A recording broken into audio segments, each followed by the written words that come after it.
Okay, so we're going to be doing a puppy raising series. This is Onyx, our new pup we just got. He's going to be the star of the show. We will be covering everything you need to know to make a bulletproof dog right up until maturity.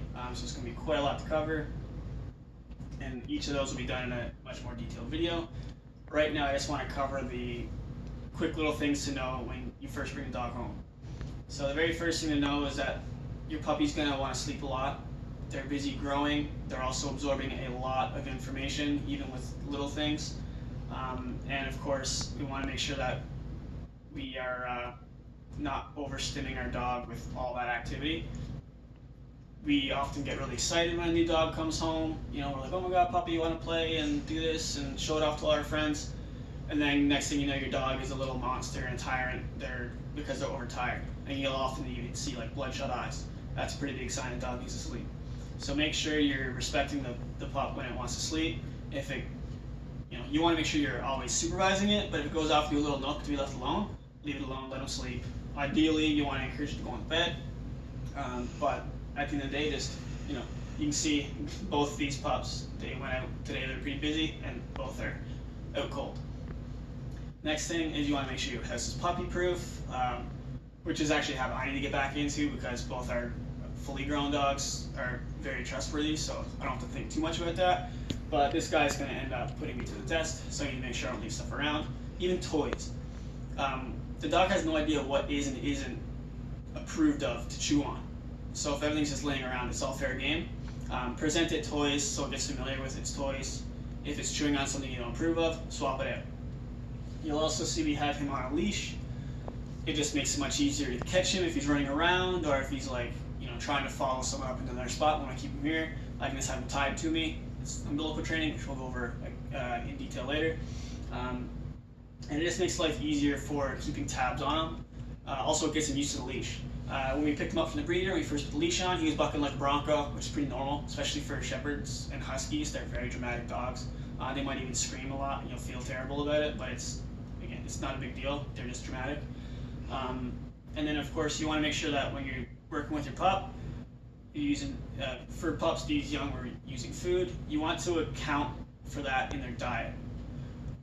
It's too common where people end up treating their dogs lots, either just for funsies or when they're training their dog, and not actually doing the math on how many extra calories they're getting. So we're just using his kibble that he eats throughout the day as his reward for training.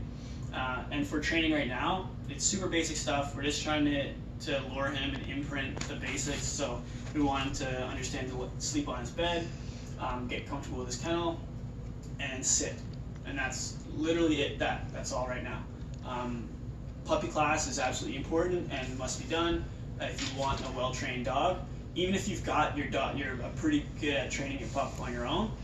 Having that class environment with all those extra dogs and distractions are very good to then put the training you've done to the test. And even if your dog is rocked it and it's okay, it might seem like he didn't really need it, it's fun to just, again, put your pup to the test to make sure that you've got a rock solid dog. And of course it furthers the training, and chances are if you're doing really good, the trainer will throw some extra stuff at you so that you're getting something out of it. And then of course the biggest thing will be socialization. Right now we're on lockdown.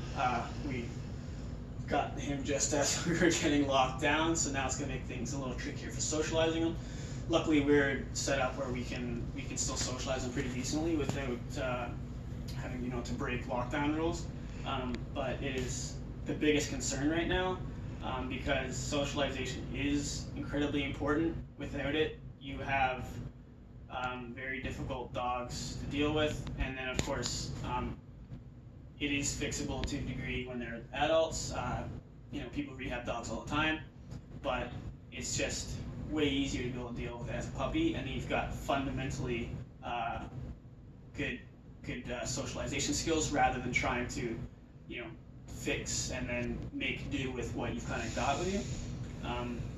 So just those key points for when you first bring your pup home, and of course making sure you're not letting the pup do anything and everything right away and being super playful and letting the dogs all play in the house. We need structure right away. We need them to understand this is a calm area with rules. It's really tricky because like you, we may be trainers, but we still want to cuddle our dog and let him up on the bed and sleep and hug him and all that stuff. But that's inconducive to our goals. So we need to have a bit of discipline and make sure that we are doing what's right for the puppy, not what we just want to do. So that's probably the hardest thing to fight. It's always the most resistance whenever working with any clients is the fun stuff, I guess people say. You get much more of that when your dog is well structured, because then they don't take advantage of it. We can let our fully grown shepherds play in this little space because we have control of it, rather than trying to manage dogs that don't quite listen. So as long as you do all that work up front, the investment will pay off as the dog gets older. And then, yeah, so those are the first little talking points just for the first day home. And then, yeah, so we'll go from there and work on making sure our pups are bulletproof in everything life can throw at us.